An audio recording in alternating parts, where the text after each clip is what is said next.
No maid survived more than a day with the millionaire's 5 daughters. Then a mafia boss showed up at the door, and the girls curled up next to him like lambs. By sunset, the chaos was gone. But peace always comes with a price. Phoebe Tyler didn't flinch. Dressed in a wine-red coat that cost more than most people's rent, she stood motionless near the grand piano, eyes fixed on the chaos swirling beneath the mansion's chandeliers. She barely blinked as her youngest 4-year-old Josephine launched a slipper at her sister's head. 10-year-old Camilla was attempting to scale a velvet chaise lounge like it was a mountain. Scarlett was braiding the Doberman's tail into a lasso. Elizabeth had turned the indoor fountain into a Barbie funeral pyre, and Grace, sweet, soft-spoken Grace, was very calmly buttering the marble floor. "Mrs. Tyler," the maid stammered, mascara smudged, her voice one string away from snapping. She was already clutching her designer duffel. "With all due respect, I can't do this. I have tried." Phoebe didn't even look at her. She was on the phone, firing off instructions to her assistant about the upcoming investor gala. "I'm aware of the state of the living room, yes. And no, Eloise, I don't care if Lord Hanford's allergic to bees. The centerpieces stay." The maid edged toward the door, muttering a prayer in Spanish. "You lasted longer than most," Phoebe offered coolly. "Almost made it to lunch. Ma'am, they locked me in the wine cellar with a goat. That goat was imported from Tuscany. You're welcome." The front door slammed behind the 17th maid in 6 months. Phoebe sighed, pinched the bridge of her nose, and whispered to herself, "God help the next one." She hadn't even put her phone down when the doorbell rang. Expecting a nanny or maybe another agency rep, she opened the door to find something else entirely. A man in a tailored black suit, unshaven, eyes like midnight storms. Broad shoulders, thick silence, and the kind of presence that made the house and the chaos inside it fall instantly quiet. "Dante Costa," he said simply. "You called for help." Phoebe blinked, then looked past him to the chaos in the house, then back at the man who had absolutely no business being in childcare. But by sunset, all 5 girls would be barefoot and asleep on the front lawn, curled around the stranger like he'd been part of the family all along. And Phoebe? She'd be staring out the window, wondering one thing. Who the hell is this man, and how did he do what 17 professionals could not? Before we begin, like this video and comment where you're watching from. Your support helps us bring more exciting stories that you won't want to miss. The foyer was silent, unnervingly so, as Dante Costa stepped inside the Tyler estate and closed the heavy oak door behind him. His dark eyes swept the room slowly, taking in the overturned furniture, the glitter glue dripping from a chandelier, and the shoeless child peering at him from behind a houseplant. He didn't flinch when a half-eaten crayon flew past his head, nor did he blink when a glass of grape juice splashed onto the Persian rug. Dante simply loosened the cuffs of his dress shirt and let the silence stretch until it bent the room like a wire pulled too tight. The girls noticed. Camilla, the self-proclaimed leader at 10 years old, crossed her arms and narrowed her eyes like a general preparing to defend territory. "You're not the new maid," she stated, her voice challenging, testing. "You're wearing real shoes." Dante tilted his head, measuring her. "No," he replied. "But I'm the last person you want to challenge today." Phoebe stood a few feet away, arms crossed, mouth half open in disbelief, trying to decide whether to fire him or thank him for not cowering at the door. "Mr. Costa, there's been a mix-up," she said, keeping her tone diplomatic but clipped. "You weren't supposed to be sent here. This is clearly not your field of expertise." Dante gave her a single deliberate look. Calm, unimpressed, the way a man might study an incoming threat that didn't yet deserve a bullet. And then he smiled, barely, and said, "You wanted control over 5 wildfires. Lucky for you, I know fire." Josephine, 4 and wild-haired, toddled up and poked at his pant leg. "Are you a dragon?" she asked seriously. "Because Mommy says we scare off everyone who comes here, even the brave ones." Dante knelt slowly, looking her in the eyes. "No," he answered softly, "but I used to breathe fire when I was young. Now I just teach others not to burn down the house." Camilla scoffed, grabbing a wooden sword from behind the sofa. "Bet you won't last an hour." Phoebe's fingers twitched toward her phone. But before she could speak, Dante stepped forward and addressed all 5 girls like he was briefing soldiers before a mission. "Here's the deal," he said. "You've got 15 minutes to show me how this place works, and in return, I'll show you how to turn it into a kingdom." That was how it began. a war general's calm, a mafia boss's confidence. Within 10 minutes, Dante had assigned each girl a role. Josephine was the official royal scout, tasked with collecting toy animals. Grace became the supply chief, trusted with snack distribution. Camilla and Elizabeth were promoted to strategists, with Scarlett dubbed the secret keeper. Phoebe watched all this unfold from the kitchen threshold, arms slack by her sides, as if someone had replaced her feral children with mild-mannered impersonators. She had read every parenting book, tried every expert, hired specialists who charged more per hour than some attorneys. Nothing had worked. But this man, this stranger in all black, had her daughters speaking in full sentences and coordinating logistics like miniature mobsters. And he hadn't raised his voice once. At lunch, Dante let them make their own sandwiches, but insisted each girl prepare one for another, because kings and queens look after their own. The kitchen, once the site of yogurt-fueled mutinies, remained peaceful. Grace even said, "Please," and Josephine didn't spill her juice for the first time in a month. When Elizabeth tried to challenge the sandwich rule, Dante simply said, "In my house, you only eat what you're willing to give." She stared at him for a beat, then made a second sandwich with extra pickles, Scarlett's favorite. By 2 p.m., the girls were in the backyard barefoot, chasing dragonflies and shrieking with laughter. Dante sat beneath the cypress tree, coat folded beside him, tie undone, quietly watching them like a man who'd found something rare. Camilla plopped down beside him first, then the others followed in quick succession. A pile of tangled limbs and giggles. Scarlett leaned her head against his arm. Josephine curled into his lap and sighed like she'd been searching for that spot her entire life. Phoebe stared from the upstairs window, frozen in place, a mug of untouched tea cooling in her hands. Her girls, her chaos tornadoes, hadn't been this calm since before their father left. Not even with her. Not with anyone. She didn't know whether to feel grateful, jealous, or completely unnerved.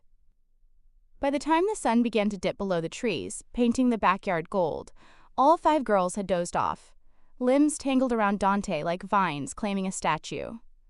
He didn't move. Didn't reach for his phone or check his watch. He just sat there, one arm around Scarlett, his head tilted slightly, the breeze rustling his shirt collar. He looked like a man who'd been searching for silence and found it in the strangest place. Phoebe finally stepped outside, barefoot herself, careful not to crunch the gravel path. She stood at the edge of the patio, watching the scene like an outsider in her own story. The breeze lifted her hair. The silence pressed against her ribs. "Who the hell are you?" she whispered, not really expecting an answer. Dante didn't turn his head, didn't shift from where he sat, circled by 5 daughters who were never meant to trust again. "I'm someone who remembers what it's like to lose everything," he said. "And I'm not planning to lose this." Phoebe stared at him, heart caught in her throat, as the wind carried her next question away before she could speak it. Morning sunlight spilled across the Tyler estate like a reluctant confession, sliding through tall windows and settling on the aftermath of yesterday's miracle. The girls were still asleep, all 5 of them draped across the living room couch and floor like soft echoes of peace. Phoebe stood at the threshold in her silk robe, coffee cooling in her hand, staring at the man who'd managed to do what 17 trained professionals couldn't. Dante Costa sat in the armchair near the window, quiet, still, composed, as if he'd been carved out of patience itself. He wasn't watching them sleep. He was guarding them. Phoebe's voice sliced through the calm.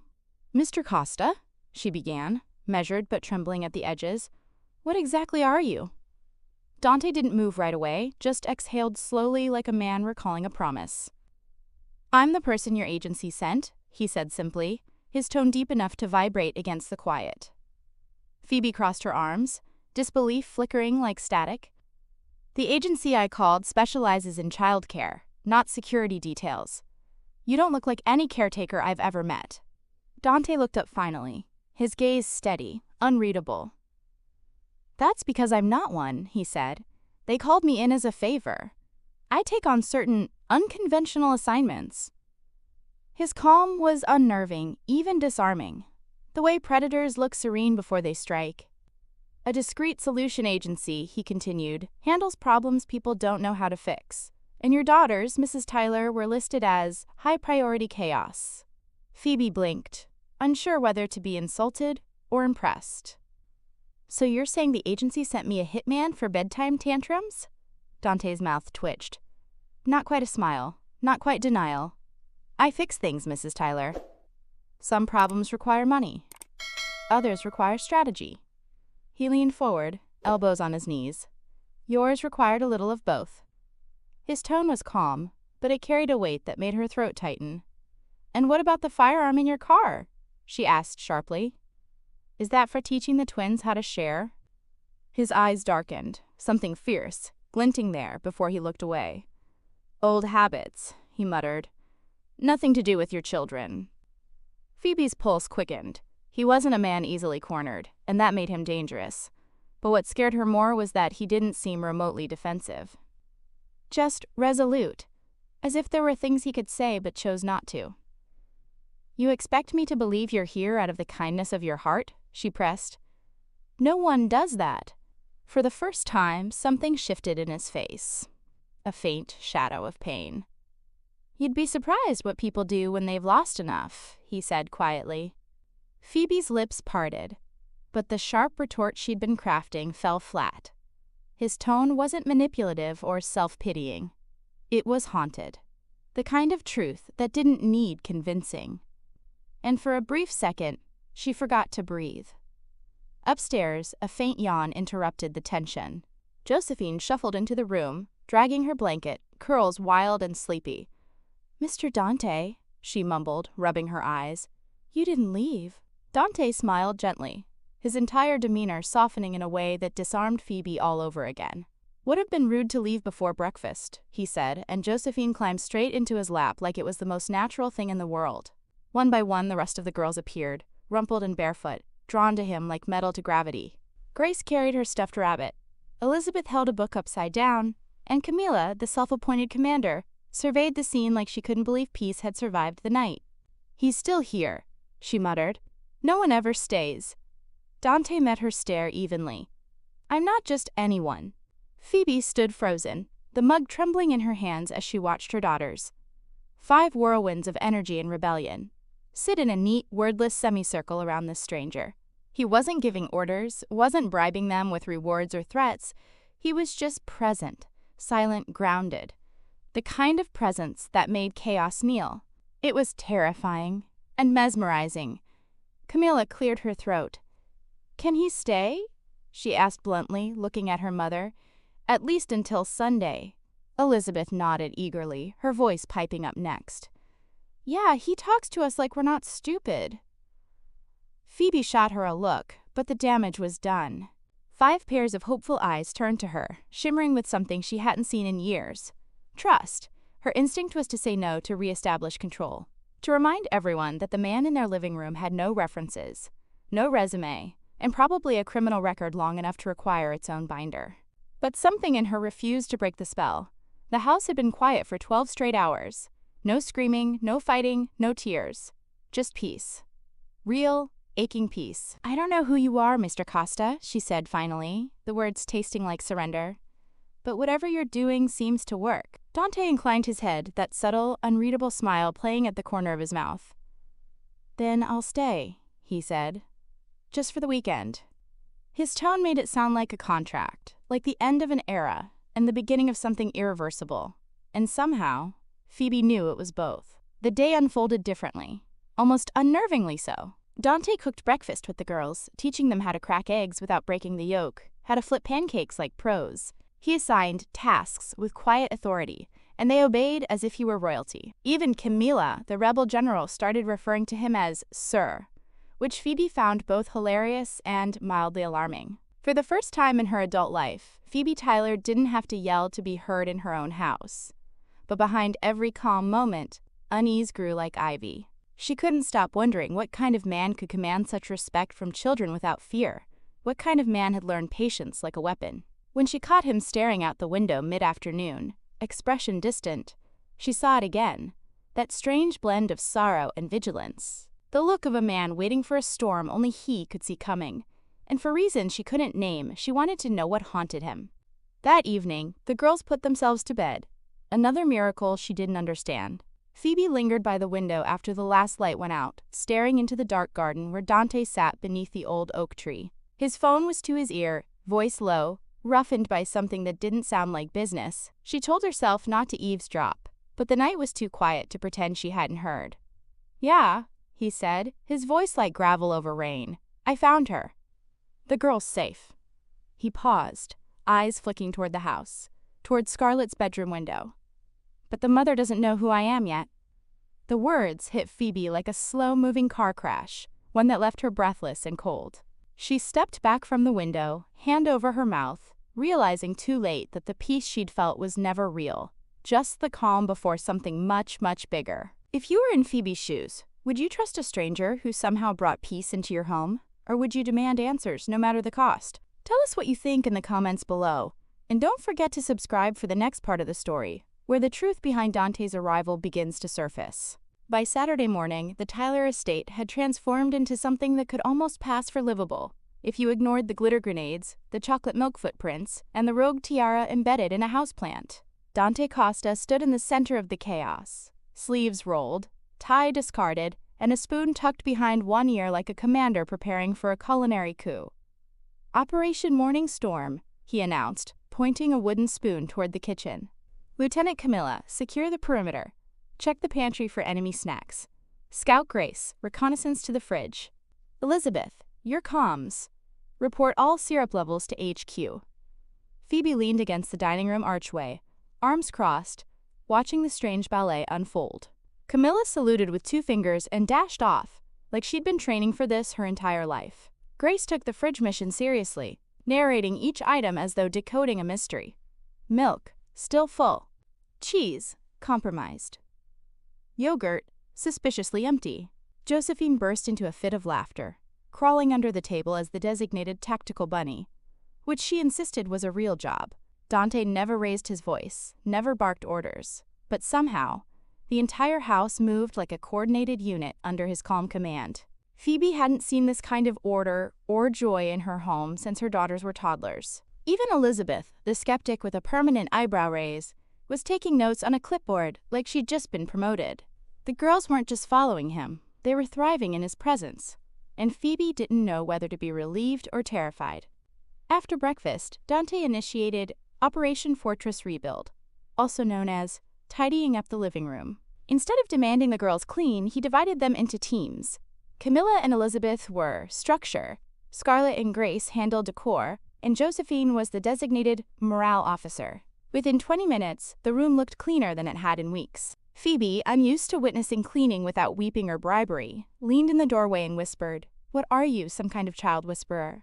Dante only shrugged, looping a throw blanket like a sash across Josephine's chest. "They don't need to be tamed, Phoebe. They need a mission." The tea party that followed was unplanned, like most of the best moments in childhood. Grace suggested it, Scarlett seconded, and suddenly, mismatched teacups were marching across the patio like porcelain troops. Dante allowed himself to be seated at the head of the table, pink tiara clipped lopsided to his hair by Josephine herself.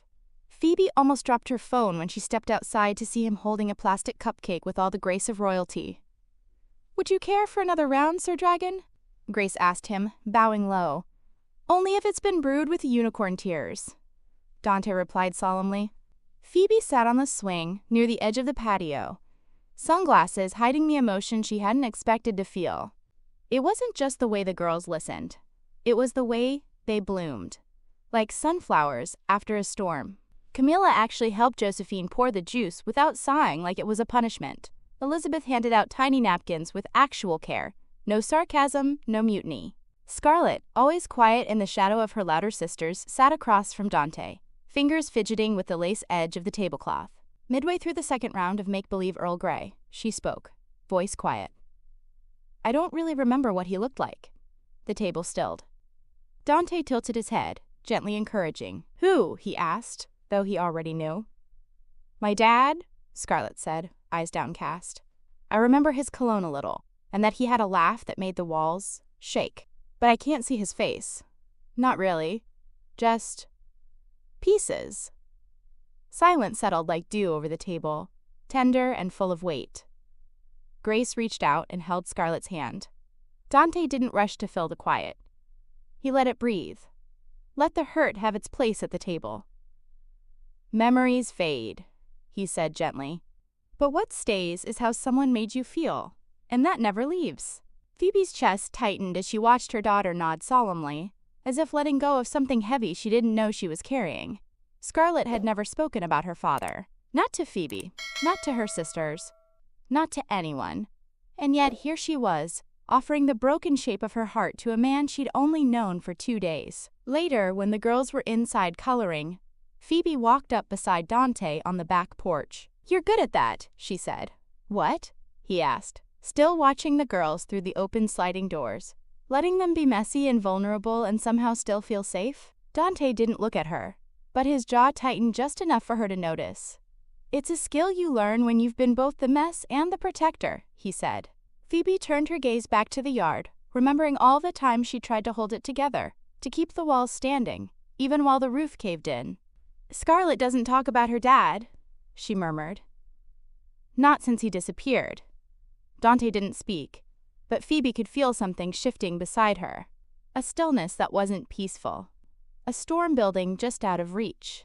When she looked at him, his eyes were still on Scarlett, and the lines around them were deeper than they'd been 5 minutes ago. "You okay?" she asked, more out of instinct than suspicion. Dante nodded slowly, but the motion didn't match the tension in his shoulders. "Just thinking." He finally looked at her then. Not through her, not past her, but at her, and she saw it again. That flicker of knowledge he wasn't ready to share.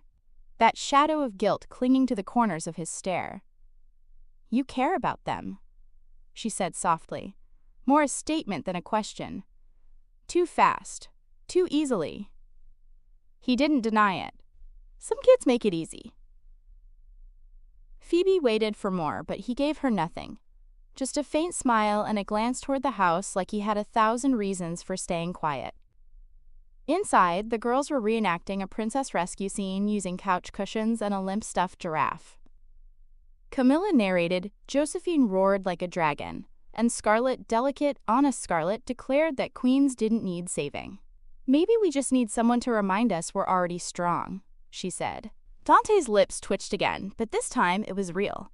A genuine, if fleeting, smile. Phoebe watched him like a puzzle she'd almost solved. Every gesture seemed simple on the surface, but layered with intent. The way he moved through her home, not just as a guest, but as someone claiming space. Not with force, but with something more dangerous. Familiarity. Like he belonged there long before she ever opened the door. At bedtime, Dante tucked Josephine in like he'd done it for years. Scarlett hugged him longer than she needed to. Camilla tried to act cool, but her eyes followed him out of the room. And Phoebe, strong, self-assured, always in control Phoebe, found herself lingering outside his guest room door without knowing why. When she finally turned away, she whispered to herself, "I don't know who you are, Dante Costa, but my girls already love you." And that terrified her more than anything. Phoebe had always believed in reading people the way her father taught her. Not by their words, but by the gaps in what they said. A blink too long, a smile too steady, a history that came wrapped in vagueness. That morning, as the girls giggled in the backyard under Dante's watchful eye, Phoebe stood in the hall outside the guest room, with a file folder pressed tight to her chest. She had asked her assistant to pull every record she could on Dante Costa. Credit reports, employment history, social security data, anything. The envelope had arrived 2 hours later, disturbingly light. There was nothing. No tax records, no school transcripts. No digital footprint beyond a 10-year-old driver's license issued in a name that had expired. The only certainty was that the man living in her house, winning her daughters' hearts, had erased himself long before he ever arrived. Phoebe Tyler had grown up in shadows, and this man, he moved like one of them. Her father had taught her to trust instinct over charm, silence over smiles. He'd been MI6 before a mission in Prague turned fatal, and the words "burned asset" were whispered into a hallway phone call Phoebe never forgot. After his death, she had learned how to survive by never letting her guard fall, never letting anyone close enough to find her soft spots. Her ex had been the first to crack the surface. And when he left, vanishing without a trace while Scarlett was still teething, Phoebe vowed never again. But something about Dante's presence triggered the instincts she thought she'd buried. His calm didn't feel peaceful. It felt earned, like someone who had survived a war and remembered every name. Her daughters loved him, yes, but Phoebe couldn't afford to confuse comfort with safety. That afternoon, while the girls built fairy forts and Dante taught Josephine how to tie her shoes, Phoebe slipped into his guest room. The bed was perfectly made, military corners tight.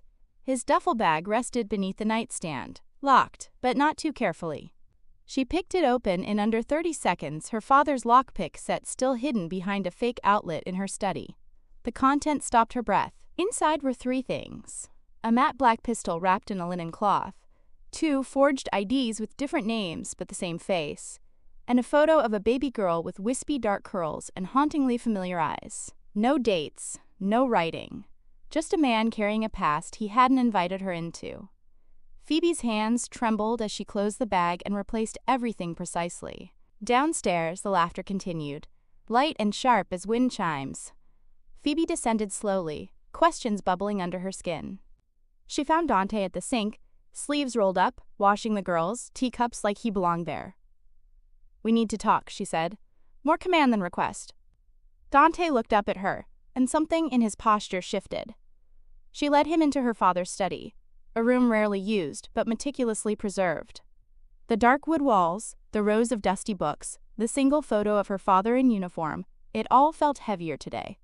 Dante stepped inside and waited silently, like a man used to interrogation. Phoebe shut the door, turned, and dropped the forged IDs onto the table between them. "I assume you have a good reason for lying." Dante didn't blink. He looked at the IDs, then back at her. "Those aren't lies," he said evenly. "They're shields, and I stopped apologizing for needing them a long time ago." His voice was low, calm, and dangerously honest. "You're not just a man with a past," Phoebe said, voice tightening. "You're a man who's still running from it." Dante let out a quiet breath, ran a hand over his jaw, and finally said, "I used to run things you don't want to know about." He paused, letting the silence breathe. "But everything changed the day I lost someone I didn't know how to protect." Phoebe's throat tightened. The girl in the photo flashed through her mind. "She was mine," he said softly. "The photo, her name was Elena. She was my sister's daughter. Raised her like my own after my sister overdosed. I couldn't save her from the world I came from." Phoebe's posture shifted, softening.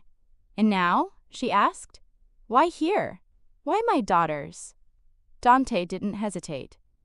"Because I recognized the look in your eldest's eyes. I've seen that look in kids who feel abandoned. Not because someone left, but because someone stayed and never looked at them again." Scarlet. Phoebe folded her arms across her chest, bracing against the memory of the day her ex left. No warning, no goodbye, just a note and an empty closet. For years, Scarlet had stopped asking about him, and Phoebe let her, thinking silence was easier than disappointment. Dante took a step closer, his voice quieter. "I didn't come here to fix them. I came here because someone owed me a favor. I thought it would be a job. But your girls, they feel like something I lost." His words were raw, the edges fraying. Phoebe lowered herself into the chair behind the desk, the room spinning softly. "Why didn't you tell me?" she asked. "Because you would have sent me away," he said. "And maybe you still will. But I needed time to figure out whether I was doing this for them or for me." They sat in silence, 2 people whose lives had been broken open and reassembled in different shapes. Phoebe had never trusted easily, and certainly never twice. But something about Dante didn't feel like a threat anymore. He felt like a wound still healing, scarred but steady. Finally she spoke. "You can stay for now. But if I find out there's more, and you're not telling me, I'll call every agency I know and make sure you disappear faster than you arrived." Dante nodded, the ghost of a smile on his lips.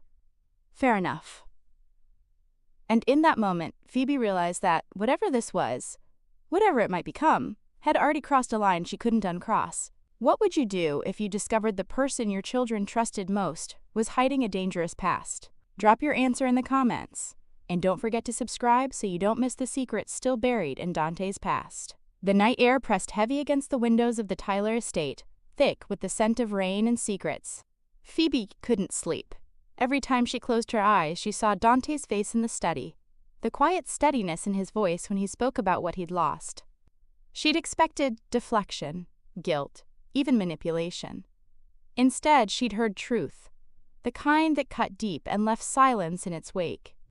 So now, long after the house had gone still, she found herself walking toward the same study again, not to accuse, but to understand. Dante was already there, sitting by the window, the dim lamplight catching on the scars that lined his knuckles. A glass of untouched whiskey rested beside him, condensation dripping onto the wood. He didn't turn when she entered, as though he'd known she would come. "You ever notice how quiet feels louder after a storm?" he said, voice low, tired. Phoebe stood in the doorway, unsure whether to answer or flee. "You mean peace?" she asked. "No," he replied. "Peace doesn't echo." She sat across from him, crossing her legs, pretending her pulse wasn't racing. "You said you used to run things," she began cautiously.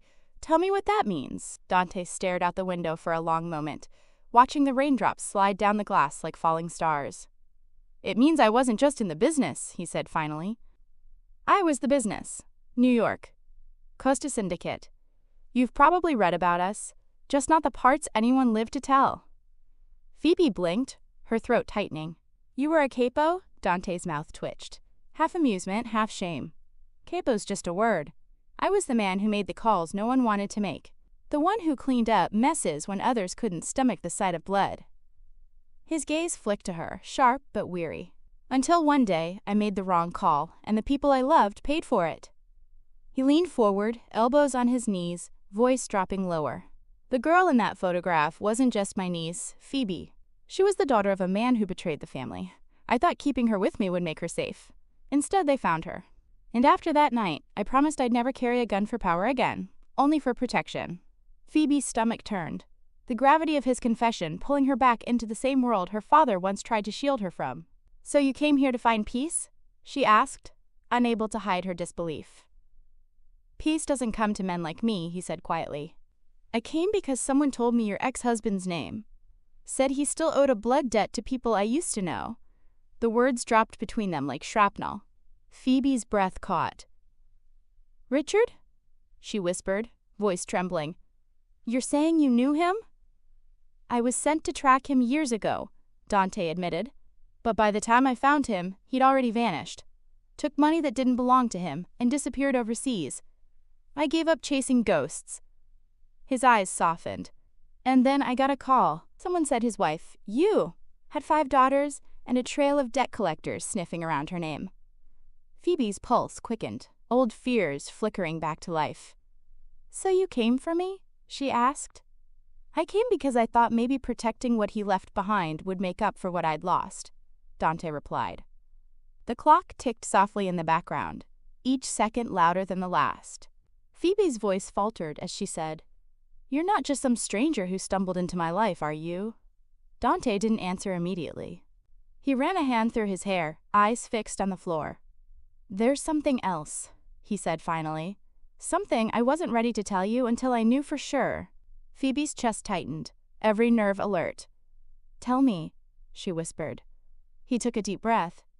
10 years ago, before I walked away from the life, I met a woman. She went by a different name, said she was hiding from someone powerful. We spent a few months together. She left without warning, and I never saw her again. But she told me something before she disappeared." His voice cracked slightly. "She said she was pregnant." Phoebe froze. Every sound in the room vanished, except the pounding of her heart. "What was her name?" she asked, her voice barely audible. Dante hesitated, guilt clouding his features. "Elena," he said. "At least, that's what she told me." Phoebe's breath caught in her throat. "No," she said softly. "You're lying." Dante looked up, confusion flickering across his face. "Why would I lie?" Phoebe stood abruptly, pacing the room, the past flooding her mind like a dam breaking. "I used that name," she whispered. "When I disappeared before Scarlett was born, I told everyone my name was Elena." Dante's eyes widened, his expression turning from confusion to shock. "Phoebe," he said, standing. "What are you saying?" She turned toward him, her eyes glistening. "Oh, I'm saying it wasn't fate that brought you here. It was the past catching up." For a long moment, neither of them spoke. Rain beat against the window. Wind clawed at the glass, and still, the silence between them held heavier than any storm. "You think Scarlett?" Dante began, but Phoebe cut him off with a trembling nod. "I think Scarlett might be your daughter," she whispered. The word shattered whatever wall still stood between them.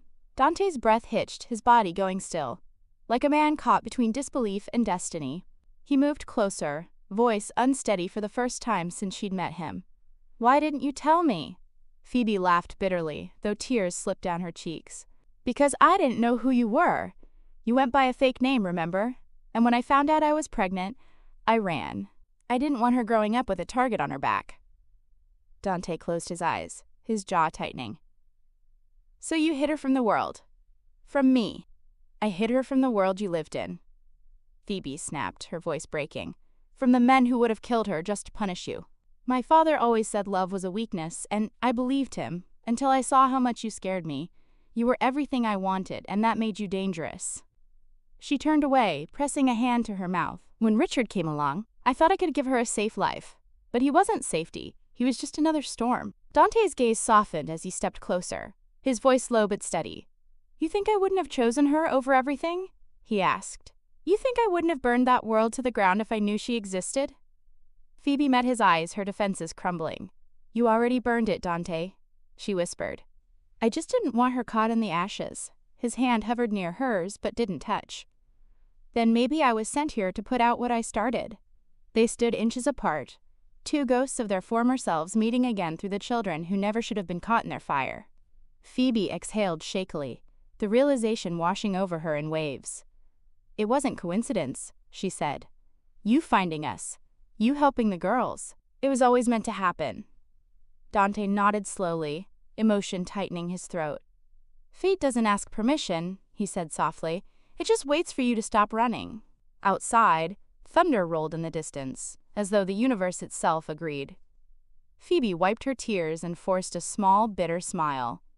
"You really think fate's that forgiving?"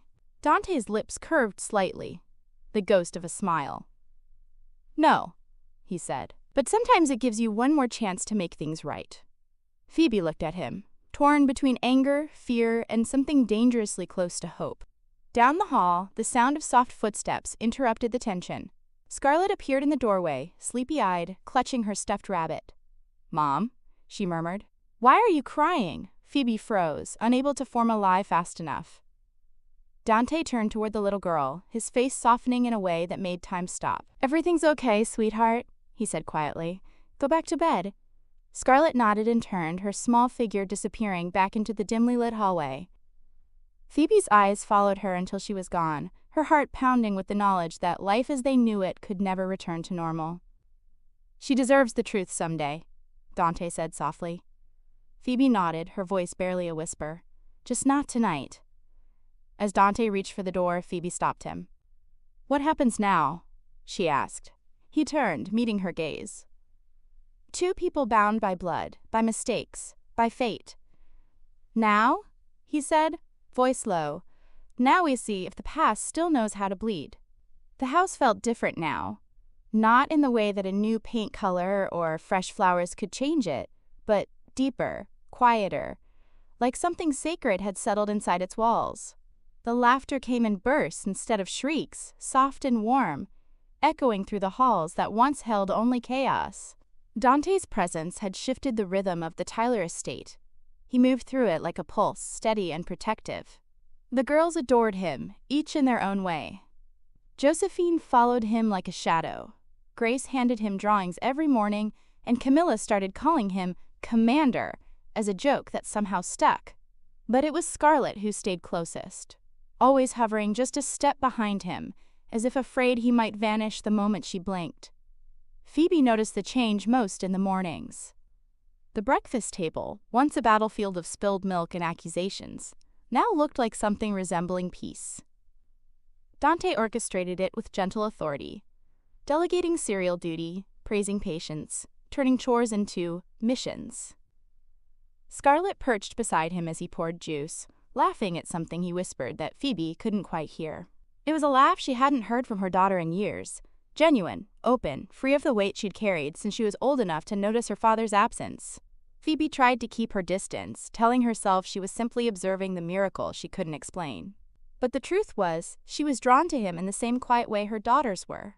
That steady voice, that unshakable calm. She'd wake early just to hear him moving downstairs, humming under his breath as he brewed coffee and set out 6 mugs. Every time their eyes met, something unspoken passed between them. Not romantic yet, but something with the shape of possibility. And every time it did, Phoebe had to remind herself that the man in her kitchen had once lived a life that ended in blood. The new normal formed slowly, like clay taking shape in careful hands. Dante worked with the girls after school, teaching them teamwork through games disguised as discipline. Every mission needs communication, he'd say, making them solve problems together. Who gets the last cookie? Who decides what movie to watch?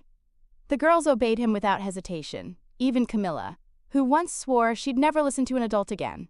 And Phoebe, watching from the doorway, couldn't help but think that maybe the thing her family had needed all along wasn't structure. It was strength. But strength came with consequences. Dante carried his quietly, wearing his calm like a well-tailored suit, but Phoebe saw the cracks. Sometimes she'd find him staring too long out the window, shoulders tense, eyes scanning the horizon as though waiting for something to return. Other times he'd be in the garden after dark, phone in hand, whispering words she couldn't quite catch. The house might have grown peaceful, but the air around him always hummed with the promise of danger. And Phoebe, against her better judgment, began to crave the sound of his voice even when it frightened her. One night, after dinner, the girls begged him to teach them how to dance. He laughed, really laughed, and obliged, moving the furniture aside while Camilla connected her phone to the speaker. Music filled the room, old jazz, smoky and slow, and for the first time, Phoebe saw him as more than the man with a gun and a past. He guided the girls through the rhythm, letting Josephine stand on his feet, Scarlet twirl like a spark in motion. When Phoebe tried to retreat to the kitchen, his hand caught hers. "You're not escaping this mission," he said softly. His hand was warm, steady, impossible to resist. "I don't dance," she protested weakly, but he was already pulling her into the space between him and the music. "Then we'll start slow." The words were simple, but his tone made them something else entirely, something that felt like a promise wrapped in warning. Phoebe's breath caught as his palm found the small of her back. For a few seconds, she forgot who they were, forgot the past, the secrets, the unspoken truth about Scarlet. They moved together as if they'd been doing it for years, her head nearly resting against his chest. His heartbeat steady beneath the fabric. The girls giggled and clapped until one by one they grew tired and drifted upstairs, leaving the two of them alone in the living room. The last song faded, but neither of them moved to let go. The silence that followed was heavier than the music had been. It felt like standing on the edge of something that could burn everything down. Phoebe finally stepped back, her pulse still wild. "That was," she started, but her voice trailed off. Dante smiled faintly, though there was something unreadable behind it. "Unexpected," he offered. "Dangerous," she corrected softly, and for a moment, he looked like he agreed. Then he nodded once, the soldier retreating back into the man, and said only, "Get some rest." But rest didn't come easily that night. Phoebe lay awake in her bed, listening to the rain tap against the windows, her mind replaying the way his hand had felt on her back. She told herself it was tension, gratitude, relief, anything but the truth simmering beneath her ribs. In another life, maybe she would have let herself fall. But in this one, she had 5 daughters to protect, and a secret that could destroy them all. So she stayed still and silent the way her father taught her. Never move first. Meanwhile, down the hall, Dante sat in the dark, a glass of water untouched on his nightstand. He'd felt the pull, too, the dangerous sweetness of something real, something pure. But he also knew what always came after. People like him didn't get to have peace without paying for it in blood. And every instinct he'd spent years suppressing told him that peace, once again, was about to end. The next morning was unusually still. Even the girls seemed to sense it, their laughter more subdued, their energy softer. Phoebe busied herself with breakfast, pretending not to notice Dante watching her from across the kitchen. Their conversation was polite, but laced with everything unsaid. Every glance lasted a beat too long. Every silence felt like a confession. Later, when the girls went to their art class, Phoebe found herself beside him in the hallway. He reached past her to hand her the car keys, and for a moment their fingers brushed. It was nothing, a small contact, barely a second, yet it sent a pulse through her like static electricity. She looked up, and he was already looking down. Neither of them moved away. Time slowed, stretching between them like elastic ready to snap. And then, almost mercifully, the doorbell rang. Phoebe stepped back instantly, her face flushing. "I'll get it," she murmured, but her voice shook more than she wanted it to. Dante said nothing, his jaw tightening as he turned toward the window.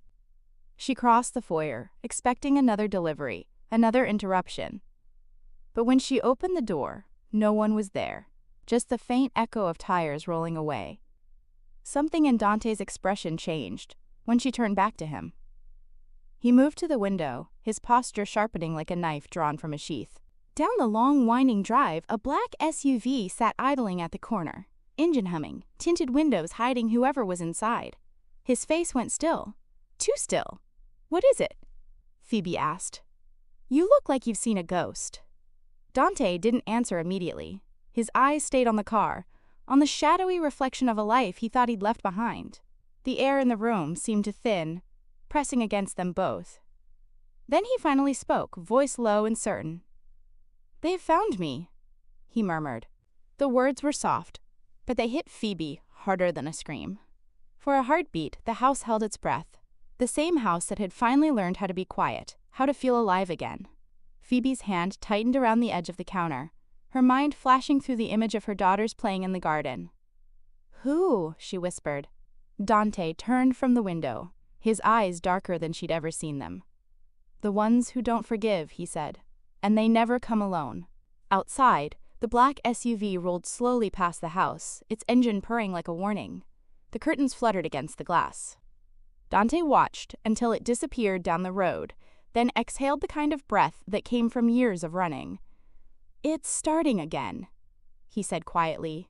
Phoebe stared at him, realizing too late that peace had only ever been an illusion, and the storm was already on its way. The storm hit just after midnight, not the kind that rumbles from the sky, but the kind that arrives with boots and silence and loaded guns. Phoebe jolted awake to the sound of glass shattering somewhere downstairs, her body already moving before her brain could catch up.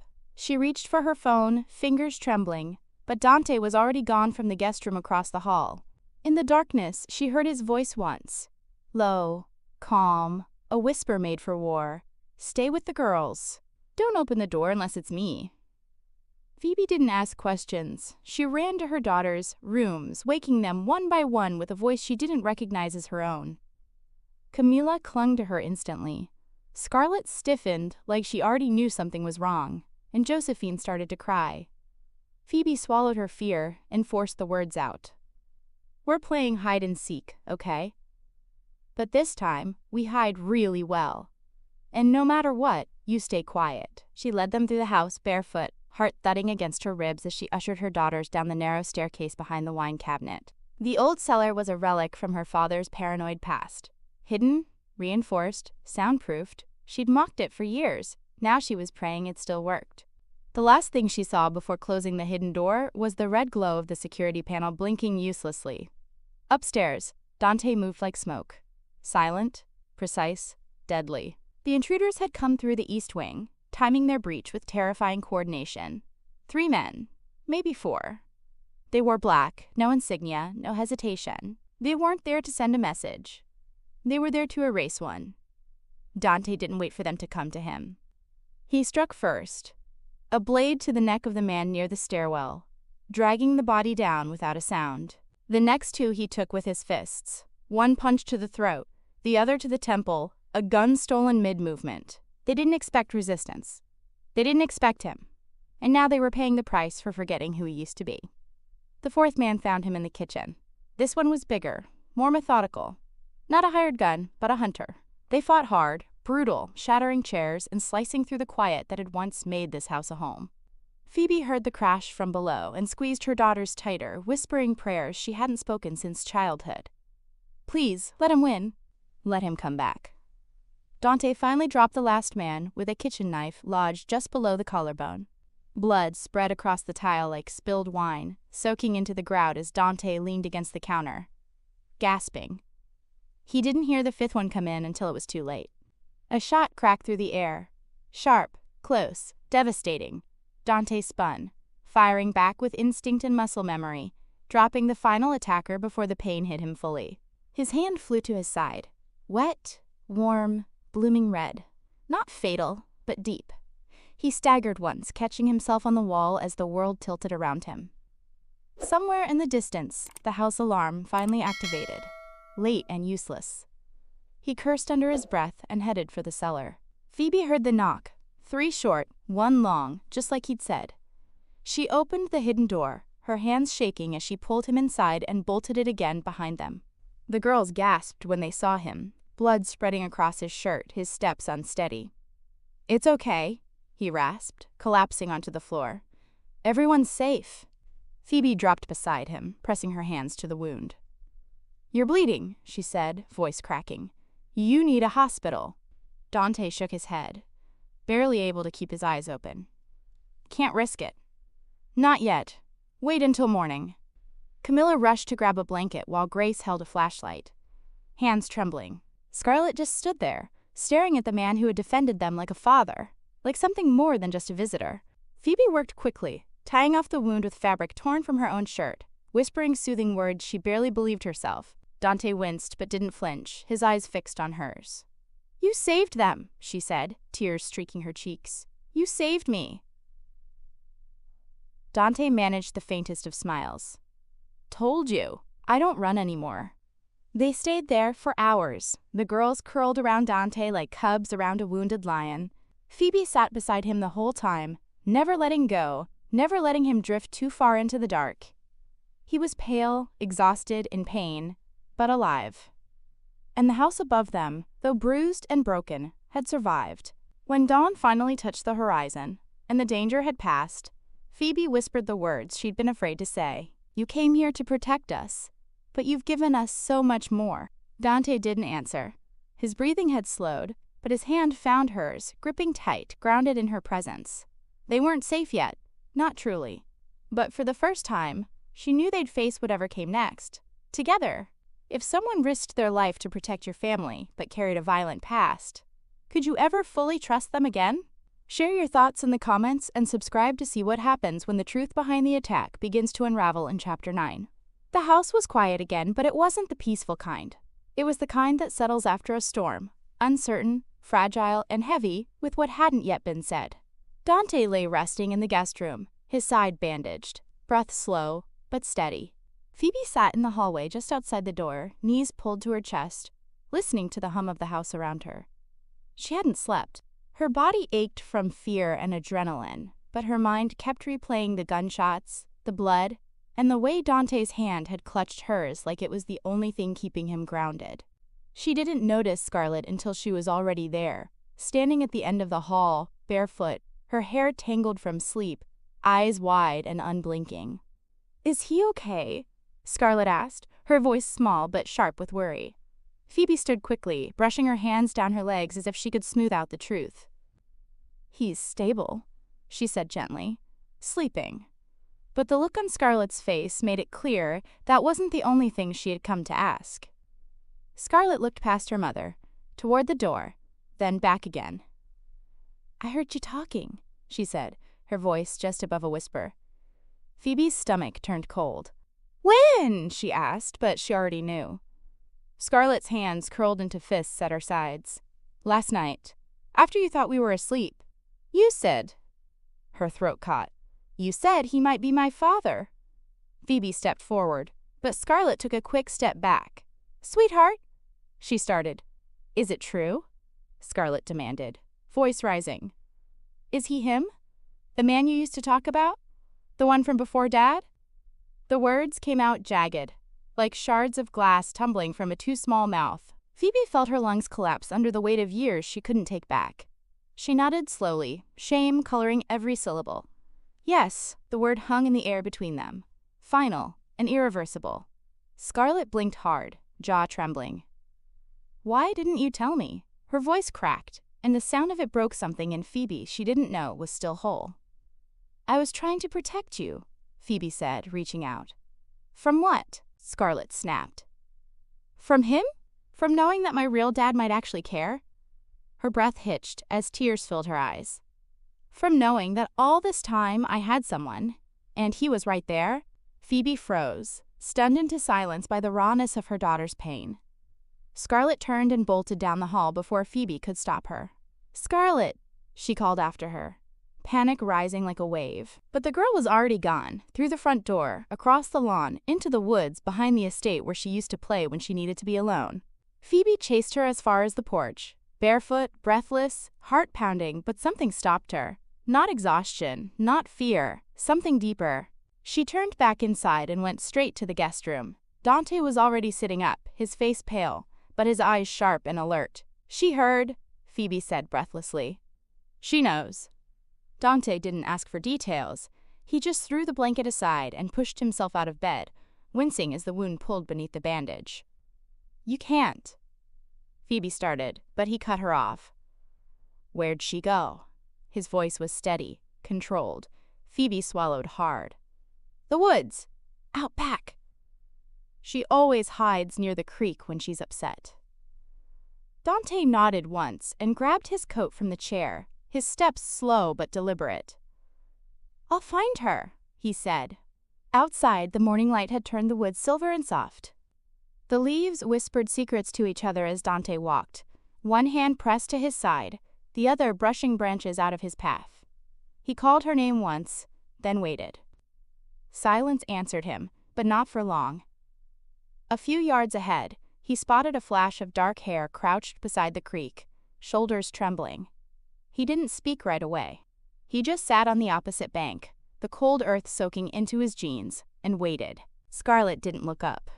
"You're bleeding," she said after a moment. "I've had worse," Dante replied gently. "But it's not the cut that hurts the most right now." Scarlett wiped her nose on her sleeve, voice raw. "Why didn't you tell me sooner?" Dante let the question hang between them like fog. "Because I didn't know for sure until last night," he said. "And even then, I wasn't sure I had the right to tell you. I didn't want to take something from you, not after everything you've already lost." Scarlett finally looked at him. "But you're my dad." The words came out more like an accusation than a realization. "Maybe," Dante said quietly. "I'd give anything for it to be true. But even if I'm not, I'd still want to be the man who shows up when you need him." Scarlett's lip trembled, her anger flickering under the surface like a fire struggling for air. "You can't just show up and fix everything," she said. "You don't get to do that." Dante nodded slowly, his voice barely above a whisper. "I know. And I'm not asking for forgiveness. I'm asking for a chance." She stared at him for a long time, her breath coming in short, sharp bursts. "And if you're not my dad?" she asked. "What then?" Dante's expression didn't change. "Then I'll still stay," he said. "Because I don't love you because of blood. I love you because you're you." A silence settled over the woods, thick and delicate. Scarlett's eyes welled again, but this time they didn't fall from anger. "You really mean that?" she asked, her voice cracking. Dante nodded. "I'll never leave again, whether you call me Dad or Dante. I'm yours, if you'll have me." Scarlett stood slowly and walked toward the edge of the creek. Dante pushed himself up, every muscle aching, heart pounding harder than the wound in his side. She stopped in front of him, barely coming up to his chest. "You're dumb," she said, voice shaky, "but I believe you." And then, without another word, she stepped forward and wrapped her arms around him. Dante froze for a second, like he couldn't believe it was real. Then he held her tightly, the way he would have 10 years ago if life had been kinder. She didn't call him Dad. Not yet, but the hug said what words couldn't. She accepted him. Scars, silence, history and all. They walked back together slowly, her hand in his limp more pronounced but his eyes brighter than they'd been in years. Phoebe was waiting at the edge of the lawn, barefoot, worry etched into every line of her face. When she saw them together, relief broke through her like sunlight through a cracked window. Scarlett ran to her and hugged her too, tighter than she had in months. And Phoebe, for the first time in years, cried in front of her daughter without hiding. Dante stood a few feet away, watching them, his arms crossed loosely, expression unreadable but soft. Phoebe looked at him over Scarlett's shoulder and mouthed 2 words. "Thank you." He gave a small nod, then looked toward the woods behind him, where the ghosts had finally stopped chasing. The rain stopped falling 2 days after Scarlett called Dante Dad. Not with words, not directly, but in the way she looked at him, in the way she reached for his hand without hesitation. The house, once a fortress built on edge and routine, softened around them like fabric washed too many times. Phoebe noticed it first in the girls, in the way they lingered longer at the breakfast table, in the way they laughed like nothing bad had ever touched them. Even Camila, who'd once rolled her eyes at every adult word, now listened when Dante spoke and called him Papa, when she thought no one was listening. Dante changed too, though not in the way you'd expect from a man who once ruled fear. He didn't become softer. He became quieter, as if shedding the armor he'd worn his whole life left more space for gentleness. There were no more whispered calls in the dark, no more glances over his shoulder.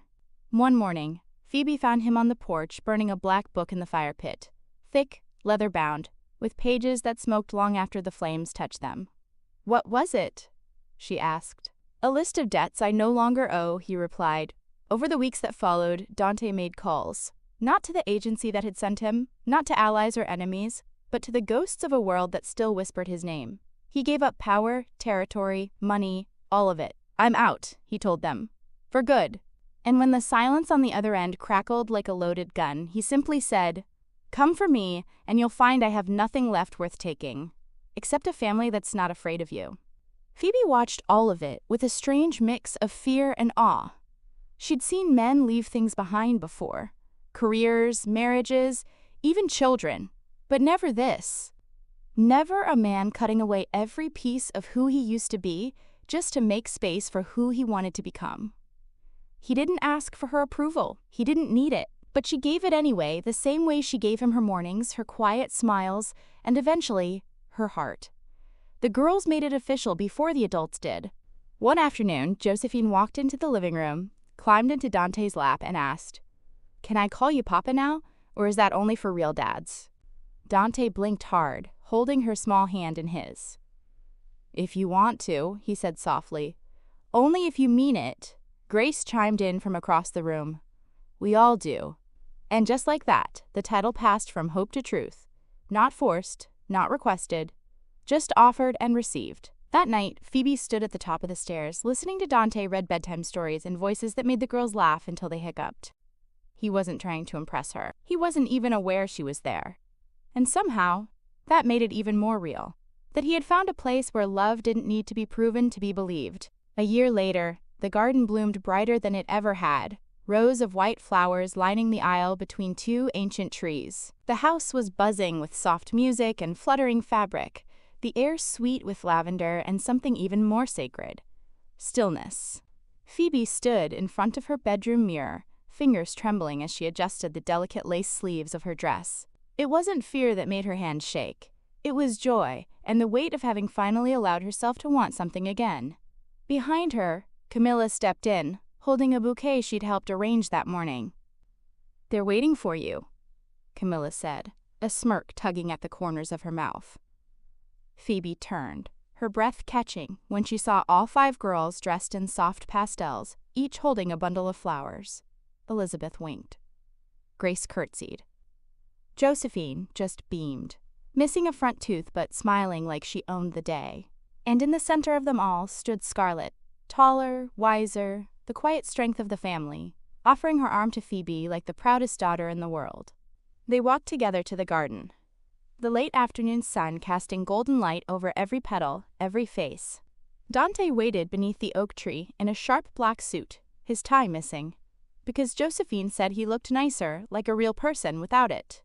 His eyes never left Phoebe as she crossed the lawn, barefoot beneath her dress, because she wanted to feel the earth. And when she finally reached him, her heart was so full she could barely remember how to breathe.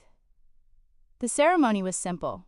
No pomp, no long speeches, just promises whispered like prayers between 2 people who had already survived the worst. When it came time to speak, Dante didn't reach for a script. He looked at the 5 girls lined up beside them, then back at Phoebe. "I never wanted a second chance," he said, "but you were the first one I ever got. You didn't just give me a family. You gave me peace." Phoebe smiled through tears, her voice catching as she whispered her vow. "I never wanted a man again. But you weren't a man. You were an answer." And with that, the girls released a flurry of petals into the sky, laughter rising as the couple kissed beneath the trees that had once sheltered only silence. Afterward, they danced barefoot in the grass, the girls spinning around them in circles, their hair wild and free. Neighbors peeked from fences. Friends from faraway lives appeared like dreams returned home. The past, with all its teeth and shadows, stayed where it belonged, behind them. And the future, uncertain but bright, stretched out like the garden in full bloom. Dante held Phoebe close as twilight painted the sky. "I never thought I'd be someone who got a happy ending," he whispered. Phoebe leaned her head against his shoulder, watching the girls chase fireflies. "That's because you were never chasing the right ending," she replied. "Until now." And in the quiet that followed, in the warmth of family and the hush of peace finally earned, they stood still and let the world spin gently around them. Thank you for listening to this story until the very end. There's another interesting one on your left screen that I think you'll really enjoy.